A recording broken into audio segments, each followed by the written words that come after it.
اعوذ باللہ من الشیطان الرجیم بسم اللہ الرحمن الرحیم اللہم صلی علی سیدنا محمد معدن الجود والکرم وآلہ وسلم۔ سامعین و ناظرین اکرام، السلام علیکم ورحمۃ اللہ وبرکاتہ۔ آج کا ہمارا موضوع یہ ہے کہ ہمیں اپنے مقصد حیات کی پرواہ کیوں نہیں ہے۔ یہ بات پچھلی نشست میں میں نے کچھ بیان کی بھی تھی، اور وہ اسی لیے نہیں ہے کہ ہمیں ظاہر سمجھ میں آتا ہے، باطن سمجھ میں نہیں آتا۔ لیکن میں آپ کو یہ کہہ رہا تھا گزشتہ نشست میں کہ آپ کو اللہ تعالیٰ نے عقل دی ہے، اللہ تعالیٰ نے، اور اسی عقل کی بنیاد پر آپ کی پکڑ بھی ہوگی، پوچھا بھی جائے گا۔ اللہ تعالیٰ نے قرآن میں فرمایا ہے کہ اولم نعمرکم ما تذکر فیہ من تذکر وجاءکم النذیر، کہ کیا میں نے تمہیں اتنی عمر نہیں دی تھی کہ اگر کوئی سوچنا چاہتا تو سوچ لیتا، اور کیا تمہارے پاس کوئی ڈرانے والا نہیں آیا تھا، کوئی خبردار کرنے والا نہیں آیا تھا۔ تو یہ دونوں باتیں جو ہیں، مطلب یہ ہے کہ ہمارے ساتھ ہیں کہ ہمارے پاس ایک تو عمر بھی ہے، ہم روز و شب اپنے گزار بھی رہے ہیں، تو اس میں ہمیں سوچنا چاہیے۔ پھر ایک خبردار کرنے والا آیا ہے ہمارے پاس، اور اس نے ہمیں خبر دی ہے کہ تم نے زندگی کیوں گزارنی ہے، تو اس کی بات سننی چاہیے۔ جو نذیر ہے، ظاہر ہے کہ وہ ہمارے لیے ہے، اگرچہ ہم تو محسوس نہیں کرتے اور اس کو کوئی خاص اہمیت نہیں دیتے۔ جو ڈرانے والا ہے، جو خبردار کرنے والا ہے، اس کی بھی ہم سننے کے لیے تیار نہیں ہیں عام طور پہ۔ لیکن نہیں، دیکھیں، جو بات ہم کر سکتے ہیں وہ ہمیں کرنی چاہیے، جو بات ہم سوچ سکتے ہیں وہ سوچنی چاہیے، جو پوچھ سکتے ہیں وہ پوچھنی چاہیے۔ اللہ تعالیٰ نے قرآن میں بھی فرمایا ہے کہ فَاسْأَلُوا أَهْلَ الذِّكْرِ إِن كُنتُمْ لَا تَعْلَمُونَ، اگر تمہیں معلوم نہ ہو تو اہل ذکر سے پوچھ لو، اللہ والوں سے پوچھ لو، اور پیغمبر سے پوچھ لو۔ قرآن میں لکھا ہوا ہے، اللہ تعالیٰ نے سب کچھ واضح طور پہ لکھا ہوا ہے، تو ہمیں سوچ سمجھ کے زندگی گزارنی چاہیے، بنا کسی سوچے سمجھے۔ اگر زندگی گزاریں گے تو اس کا نتیجہ اچھا نہیں ہوگا، کیونکہ جو آنے والی کل ہے، جو زندگی شروع ہوگی، اس کا اختتام نہیں ہے۔ ایک بات یہ نوٹ کریں، اس کا اختتام نہیں ہے، وہ ہمیشہ کے لیے ہے، وہ چاہے کافر ہو چاہے مسلمان ہو۔ لیکن اس کے بعد جو اصل زندگی ہماری شروع ہونے والی ہے، اس کا کوئی کنارہ نہیں ہے، کوئی اختتام نہیں ہے۔ دوسری بات یہ ہے کہ اس زندگی کا سارا دار و مدار ہماری اس آج پہ ہے۔ جو ہمارا کل شروع ہونے والی ہے زندگی ہے، اس کا سارا انحصار جو ہے وہ آج کی زندگی، کہ آج ہم کیسے زندگی گزارتے ہیں۔ تو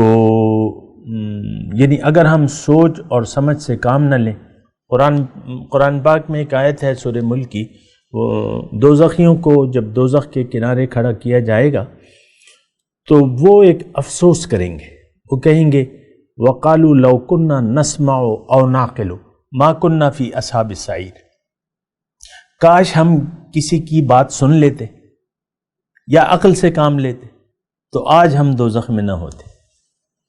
اب یہ دیکھیں، قرآن کی آیت ہے، اور جو میں آپ کو مضمون بیان کر رہا ہوں تو تقریباً تطبیق ہو رہی ہے نا، ایک ہی بات ہے۔ میں آپ کو یہ کہہ رہا ہوں کہ آپ پوچھیں،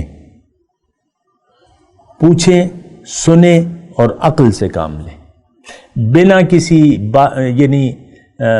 کسی مقصد کے۔ تو میں نے آپ کو پہلے کہہ دیا کہ انسان زندگی گزار ہی نہیں سکتا۔ اور یہ بات بھی اپنے ساتھ نوٹ کر لیں کہ اگر حق مقصود نہیں ہے، اگر اللہ آپ کا مقصود حیات نہیں ہے، تو آپ کا مقصود حیات باطل ہے۔ پھر یہ بات بھی نوٹ کر لیں۔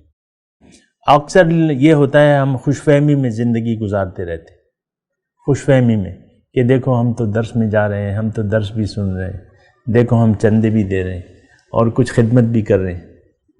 بس اس میں چند کاموں پہ ہم خوش ہو جاتے ہیں، ہم کہتے ہیں ہم مکمل ہو گئے، ہم پر کوئی دفعہ نہیں لگے گی۔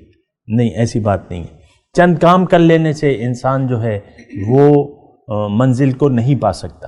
اب آپ دیکھ لیں، حضور صلی اللہ علیہ وسلم آئے، تشریف لائے مدینے میں، تو وہاں کچھ لوگ جو ہے حالات کے جبر سے مسلمان ہو گئے تھے،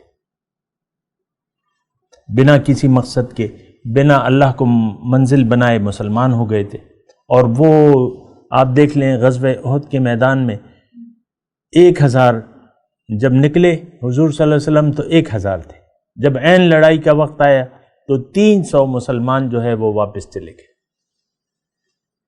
حضور کو لڑائی کے لیے اکیلا چھوڑ کر۔ اکیلے تو نہیں تھے حضور وہ تو ایک، لیکن یہ ہے کہ بظاہر تو وہ لڑائی عین لڑائی میں جو ہے وقت، یعنی جب وقت آیا ساتھ دینے کا تو وہ ساتھ چھوڑ گئے۔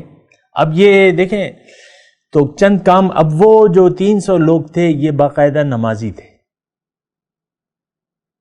باقاعدہ نمازی تھے، روزہ دار تھے، چندے دیتے تھے، حضور کی مجلس میں بیٹھا کرتے تھے، سارا کچھ کرتے تھے، وہ کرتے تھے جو ہم نہیں کر رہے، باقاعدگی سے کرتے تھے۔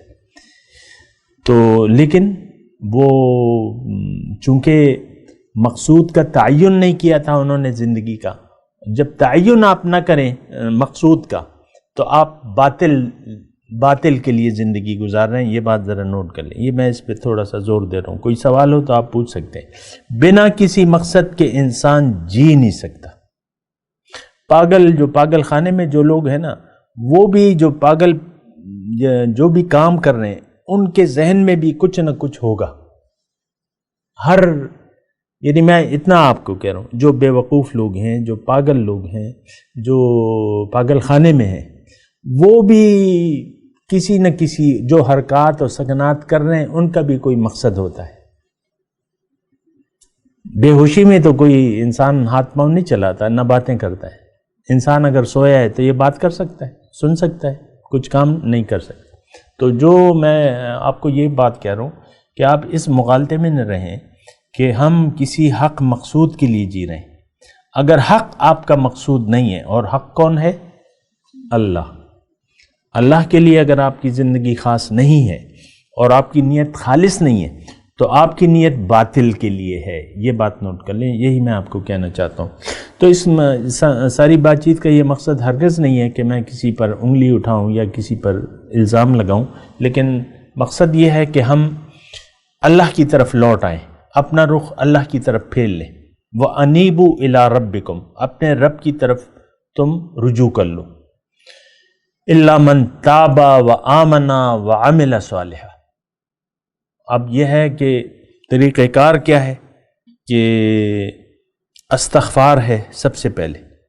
استغفار کا مطلب یہ ہوتا ہے کہ آپ نادم ہو جائیں گزشتہ باطل مقصد کے لیے جو زندگی آپ گزار رہے ہیں اس پر آپ نادم ہوں کہ یہ غلط ہے، نہیں گزارنی چاہیے، پھر آپ رجوع کر لیں اللہ کی طرف اور یقین کر لیں کہ آمنہ کا مطلب ایمان لے آئیں، ایمان کا مطلب یقین کس بات پہ؟ کہ آپ یقین کر لیں کہ اللہ تعالیٰ نے مجھے بے مقصد نہیں پیدا کیا ہے، ایک مقصد اللہ تعالیٰ کچھ چاہتا ہے مجھ سے۔ اب کیا چاہتا ہے؟ وہ یہی ہے کہ یہ دنیا ایک امتحان ہے اور اللہ منزل ہے ہماری، اور ہم نے سیدھے راستے پر چلنا ہے، جو ہر نماز میں آپ یعنی اس کی گردان کرتی ہیں کہ اہدنا صراط المستقیم، اے اللہ تعالیٰ مجھے اپنا سیدھا راستہ دکھائیں۔ تو ہم زبانی طور پہ تو یہ بات کرتے ہیں، لیکن حقیقی طور پہ تو ہم سیدھے راستے کے طلبگار ہیں ہی نہیں۔ ہم میں سے ہر شخص تقریباً مرضی کی زندگی گزار رہا ہے اور گزارنا چاہتا ہے، سر نہیں جھکانا چاہتا کوئی، اللہ کا بندہ نہیں بننا چاہتا کوئی، اپنی مرضی زندگی ہم میں سے تقریباً ہر شخص جو ہے اپنی مرضی زندگی گزار رہا ہے اور وہ ایسے ہی زندگی گزارنا چاہتا ہے۔ تو دیکھیں یعنی یہ مکمل ایک پیکج ہے، اگر آپ دیکھیں نا تو یہ جو انسان کا مقصد حیات ہے یا انسان اپنے مقصد کو پورا کرنا چاہتا ہے تو اس کے لیے اللہ تعالیٰ نے ایک پیکج بنایا ہے، اور پیکج یعنی مثال کے طور پہ کہ آپ پیکج کا ایک ڈیل ہے، ایک پیکج ہے، آپ کبھی جائیں بازار اور ایک ٹی سیٹ ہے تو وہ 72 پیس کا ہوگا یا 48 پیس کا ہوگا، آپ کہیں کہ مجھے اس میں سے یہ 4 پیس نہیں چاہیے اور باقی مجھے چاہیے، تو وہ دے دے گا آپ۔ یا ڈنر سیٹ ہے، آپ کہیں میرے پاس تو یہ کوارٹر پلیٹیں تو ہماری استعمال ہی نہیں ہوتی، یہ نکال دو اس سے، تو نکال لے گا کوارٹر۔ یہ ایک ڈیل ہوتی ہے، ایک باقاعدہ پیکج ہوتا ہے، آپ نے پیکج پورا لینا ہوتا ہے، پورا پیکج نہ لے تو اللہ تعالیٰ کو وہ آدھا پیکج وہ دے ہی گئی نہیں، آپ کو پورا آپ لینا ہے تو لے لو۔ اس کے بارے میں بات کرتے ہیں اگلی نشست میں انشاءاللہ۔ وآخر دعوانا ان الحمدللہ رب العالمین۔ مولاي صل وسلم دائما ابدا على حبيبك خير الخلق كلهم